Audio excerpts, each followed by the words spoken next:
The field woke before the sun did. Dew stitched a quiet silver along every blade of grass, and the soil breathed out the night's cool like a held secret. Sugar cane felt the morning first. He was tall and jointed, his green skin glossy and sweet with stored light. When the breeze passed, it passed through him like a hand through chimes, and he answered with a soft, reedy sigh. Morning, he said to the field, to the birds still deciding on songs, to the horizon that was thinking about pink. Cotton answered from lower down, her voice a hush of fibers rubbing together.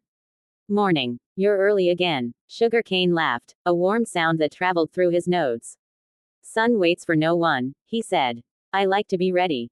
Cotton shifted her bowls, white clouds cupped in green. She had always been a careful waker, listening to the soil, counting the ants' steps, feeling the roots speak before lifting her thoughts. Ready for what? She asked. For whatever comes, he said. For rain that tastes like copper. For heat that hums. For hands. He paused, as if testing the word. For stories. Cotton smiled the way Cotton does, by loosening a little. You and your stories. They had been planted on the same day by a farmer whose hands were steady and kind. Sugar cane had pushed upward fast, eager and bright, while Cotton had taken her time, setting down deep, sure roots, learning the language of the earth. The field had watched them grow, watched them learn each other's shadows. Sugar cane's leaves cast cool stripes over Cotton at noon, and Cotton's broad leaves held the ground's moisture for Sugar cane's thirst. Do you remember when the storm came? Cotton asked one afternoon, when the sun was loud and the cicadas rattled like coins. Sugar cane nodded, leaves rustling. The sky turned the color of bruised plums. I thought it would break us. It nearly did, Cotton said. She could still feel the way the wind had tugged, how the rain had come sideways like thrown beads. I was so afraid my bowls would tear. I leaned as much as I could, Sugar cane said. I tried to be a wall. And I wrapped myself tighter, Cotton replied. Between us, we made it. After that, they spoke often. They talked about the field's old stories, how once, long ago, it had been forest, then pasture, then furrowed earth. They listened to the farmer's footsteps and guessed his moods by the way he hummed. They learned the birds by their arguments.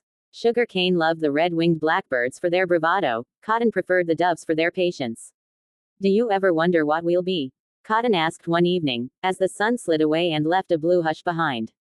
Sugar cane considered. I think about it all the time. I think it'll be sweetness. I think it'll travel. Cotton nodded. I think it'll be warmth, she said. I think it'll be held. The field went quiet around them, as if listening too. Summer thickened. Sugar cane drank sunlight and turned it into sugar, storing it carefully, feeling it thrum inside him. Cotton swelled her bowls, each one a promise, a soft mathematics of seed and fiber. They shared the small joys, an afternoon cloud, a night rain that came gentle as breath. They shared the hard ones too, heat that pressed like a weight, insects that tested their patience. One day, the farmer brought others. Machines waited at the edge of the field, iron and intent. Sugar cane felt the vibration first, a shiver down to his roots. Cotton felt it as a tightening in the soil. It's time, Sugar cane said, not quite steady. Cotton's voice was soft. Time for what we talked about. They stood together through the morning. Birds scattered. The sun climbed. The field held its breath. When the blades came for Sugar cane, it was fast and loud. He felt the cut as a bright pain, then a strange lightness. As he was lifted, he looked back, if looking back was something a plant could do, and saw Cotton, still rooted, watching with a quiet strength that broke his heart. I'll tell your story, he called, his voice stretching thin as he moved away. I promise, Cotton answered, and I'll wear yours. Sugar cane traveled. He was crushed and pressed, boiled and clarified. He became crystals that caught the light, syrup that poured like amber, sweetness that found its way into cups and cakes and kisses. He learned the language of kitchens and laughter.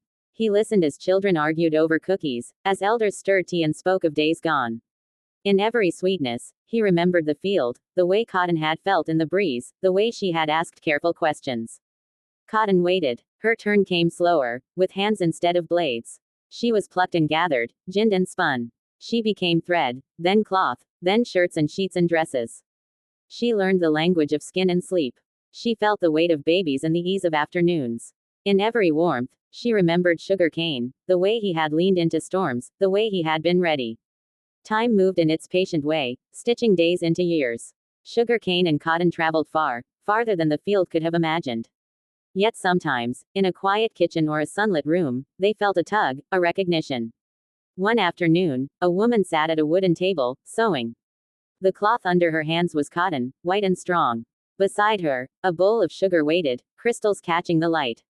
She reached for the sugar, sprinkled it into tea, stirred. Cotton felt it first, the warmth of the room, the hum of contentment. Is that you? She wondered, a question sent along fibers and air.